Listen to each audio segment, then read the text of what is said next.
Hey guys, स्वागत है आप सभी का फिर से इस चैनल में। आज की वीडियो वाली है चैप्टर 19 ऑफ बीएल मांगा हिंदी एक्सप्लेनेशन का। Manga name Monday saviour. I hope you all guys like this video. If you like please like share and comment in this video.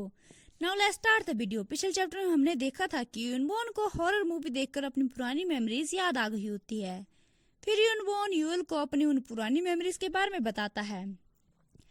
UL वो सब सुनकर बहुत इमोशनल हो जाता है और यूनबोन से पूछता है, तुम फर्स्ट टाइम उस सिचुएशन से बाहर कैसे आए थे? यूनबोन बोलता है, अगर तुम उसके बारे में जान लोगे तो तुम बहुत डिसअपॉइंट होगे। यूएल बोलता है, मैं तुम्हारे बारे में सब कुछ जानना चाहता हूँ, तो तुम मुझे अपने बारे में बताओ। अगले चैप्टर में यूनबोन और यूएल के बीच में इंटीमेट सीन दिखाए जाते हैं। फिर उसके बाद जब वो बेड पर लेटे हुए होते हैं, यूएल को दिखाया जाता है जो सोच रहा होता है यूनबोन की ओर देखकर कि किसने सोचा था कि इसने इतना सब कुछ सहन किया है और एक्सपीरियंस किया है। नो वंडर ये 8 क्लासेस से इतना हेट करता है। फिर यूएल यूनबोन की ओर टर्न करता है और धीरे से बोलता है, क्या तुम सो रहे हो? इतना सुनते ही यूनबोन अपनी आंखें खोल लेता है और बोलता है, मैं नहीं सो रहा हूँ मिस्टर बोन। यूएल शाई करने लगता है और बोलता है, व्हाट? तुम अचानक से इतने फॉर्मली मुझसे बात क्यों कर रहे हो? यूएल की ओर यूनबोन टर्न करता है और स्माइल करते हुए बोलता है, तुम सोने के बजाय इतना बड़बड़ा क्यों रहे हो? यूएल बोलता है, तुम्हें इतना पोलाइटली मुझसे बात करते हुए देखकर मुझे वो सेमेस्टर के बिगिनिंग के दिन याद आ गए जब तुमने मुझे अपनी एज के बारे में झूठ बोला था। क्या तुम सभी मुझे बेवकूफ बनाने की सोच रहे थे? फिर यूनबोन यूएल के क्लोज जाता है और स्माइल करते हुए बोलता है, नाउ ये क्वेश्चन वर्थ आस्किंग है।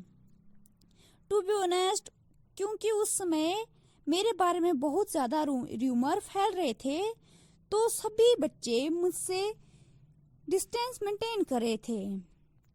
तो फर्स्ट टाइम जब मैंने तुम्हें देखा कि तुम्हें मेरे बारे में कुछ पता नहीं है, तो मैं तुम्हारे बारे में क्यूरियस था, लेकिन धीरे धीरे मुझे तुम बहुत इंटरेस्टेड लगने लगे। तो फिर मैं तुमसे लगातार अपनी एज के बारे में झूठ बोलता गया, क्योंकि मुझे डर था कि अगर तुम्हें मेरे र्यूमर्स के बारे में पता चल गया तो तुम मुझसे बात करना छोड़ दोगे।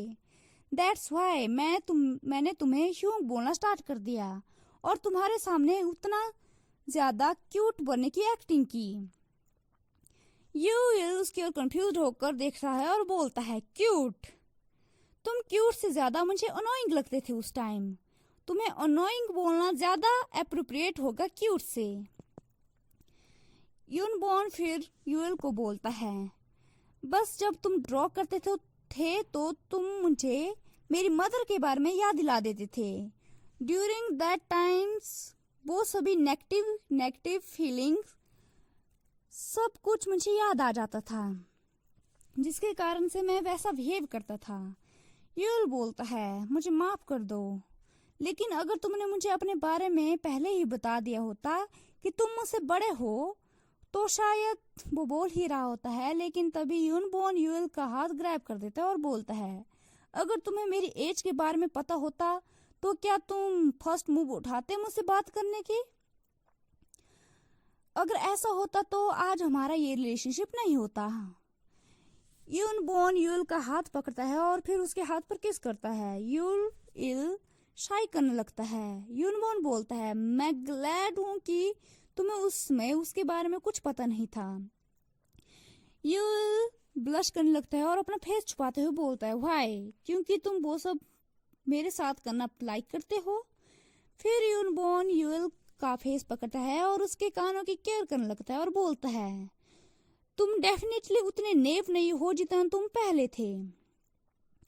फिर यूएल यूनबोन की ओर देखकर बोलता है, टू बी ऑनेस्ट, मैं भी तुम्हारे साथ वो सब करना बहुत पसंद करता हूँ, लेकिन मैं बहुत कंफ्यूज्ड भी हूँ। जो भी चीजें मैं तुम्हारे साथ करता हूँ वो मेरा फर्स्ट टाइम होता है। वो बहुत एक्साइटिंग होता है, लेकिन दूसरी ओर वो बहुत स्कैरी भी होता है। तो मुझे नहीं पता है कि मेरा दिल इतना धड़कता क्यों है जब मैं तुम्हारे साथ होता हूँ, तुम्हारे क्लोज होता हूँ। और ये सब वियर्ड टिंगलिंग और सेंसेशन वाली फीलिंग जो मेरे चेस्ट में होती है। फिर यूएल यूनबोर्न का हाथ पकड़ता है और अपने चेस्ट पर रखता है और बोलता है, if I am feeling like this because I like you ह्यूंग। यूएल का फेस दिखाया जाता है जो ब्लश कर रहा होता है और उसका दिल काफी तेजी से धड़क भी रहा होता है। यूनबोर्न यूएल की ओर कुछ समय के लिए देखता है, लेकिन फिर वो अपना हाथ यूएल से छुड़ा लेता है और पीछे ले जाता है। यूएल उसकी ओर देखता है शॉक होकर। फिर यूनबोर्न उसकी ओर कोल्ड होकर देख रहा होता है और बोलता है, लगता है तुम मुझे लाइक करने लगे हो। और फिर अपना मुंह दूसरी ओर घुमाता है और बोलता है, तुम एक स्ट्रे कैट की तरह हो जिसे मैंने पिक किया था। तुम्हें मैंने खिलाया, तुम्हें मैंने रहने के लिए घर दिया और तुम्हें लगातार पैम्पर भी करता रहा। सो नो वंडर कि तुम मुझे लाइक करने लगे हो। तुम मुझे लाइक करना कंटिन्यू कर सकते हो। तुम्हें बस मुझ पर ध्यान देते रहना है, बस तुम्हें इतना ही करना है। फिर तुम एक कंफर्टेबल लाइफ जी सकते हो, लाइक अ कैट जिसे एक अच्छा मालिक मिल गया हो। फिर यूएल अपना हाथ क्लेंच करता है और बोलता है, मेरा उस तरह से ये मतलब नहीं था। फिर यूएल की क्लोज यूनबोर्न जाता है और उसे किस करता है और बोलता है, आई लाइक यू टू। क्या हमें डेटिंग करना स्टार्ट करना चाहिए? और फिर पीछे होता है और कोल्ड फेस बनाकर यूएल की ओर देखता है और बोलता है, श्योरली। तुम इस रिस्पॉन्स के बारे में तो सोच नहीं रहे थे ना, तुम ऐसा रिस्पॉन्स एक्सपेक्ट नहीं कर रहे थे, राइट?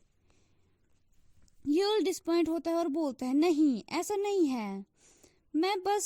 मेरा मतलब तुम्हें ये सब बताने का ये था कि मैं तुम्हें लाइक करता हूँ एज अ फ्रेंड। और बोलता है, मैं ग्रेटफुल भी हूँ तुम्हारी बोस ऑफ हेल्प और केयर के लिए, जिसकी वजह से मैं आज इतना कंफर्टेबली रह रहा हूँ। मैं तुम्हें अवश्य ही एक दिन तुम्हारे पैसे वापस कर दूंगा। फिर यूनबोर्न यूएल की ओर स्माइल करते हुए देखने लगता है और बोलता है, पे मी बैक। क्या तुम माउस हंटिंग पर जाना चाहते हो और मुझे उपहार के रूप में एक माउस लेकर आना चाहते हो? तुम ये सब तो नहीं सोच रहे हो, राइट? मैंने तुम्हें अपने साथ इसलिए रहने दिया क्योंकि मैं ये सब चाहता था, तो तुम्हें मुझे पैसे वापस करने की कोई जरूरत नहीं है। और मैंने तुम्हारी टेकिंग केयर इसलिए की क्योंकि मुझे तुमसे लगाव हो गया था। तो तुम मेरी इस गुडविल को सिर्फ एक्सेप्ट करो और मेरी साइड में रहते रहो। यूएल को दिखाया जाता है जो बहुत डिसअपॉइंट हो गया होता है और सोच में पड़ जाता है। फिर यूनबोर्न बोलता है, चलो अब सो जाओ। फिर यूएल सोचने लगता है, मैं इसकी बातों को समझ नहीं पाया कि ये कहना क्या चाहता था, लेकिन इसने ये जरूर कहा है कि ये मेरे बारे में केयर करता है, राइट? तो दैट मीन्स ये भी मुझे लाइक करता है, एटलीस्ट एज अ फ्रेंड। फिर दूसरी ओर यूनबोर्न को दिखाया जाता है जो गहरी सोच में होता है और सोचने लगता है, तुम कुछ टाइम पहले मुझे छोड़ने के बारे में सोच रहे थे और अब अचानक से तुम मुझे डेट करना चाहते हो और प्यार के बारे में बोले जा रहे हो। लेकिन क्या होगा लास्ट में अगर तुम मुझसे मेरे साथ रहते रहते थक गए और मुझे अकेला छोड़ने के बारे में सोचा? यूनबोर्न यूएल की ओर टर्न करता है और फिर उसे दिखाया जाता है जो अपने फिंगर के साथ अपने लिप्स पर स्क्रैच कर रहा होता है, जिससे उसके होठों से खून भी निकल रहा होता है। और यूनबोर्न की नेक पर वो फिर अपने खून को लगाता है एक स्क्रैच की तरह और सोचने लगता है, नो, मैं ऐसा नहीं होने दूंगा। मुझे तुम्हें लगातार टेम करना होगा ताकि मुझे तुम्हें लगातार टेम करते रहना होगा ताकि तुम मुझे अकेला छोड़कर ना जाओ। तुम सिर्फ मेरे हो, यू बिलोंग्स टू मी। मैं वो सब कुछ करूंगा जो मेरी पावर में होगा तुम्हें अपने साइड रखने के लिए, ताकि तुम मुझे अकेला छोड़कर कभी भी ना जा सको। और फिर यूएल को पीछे से हग करता है और सो जाता है। ये चैप्टर यहीं पर एंड होता है। Thank you so much for watching. Have a nice and great day. See you in the next video. Bye bye.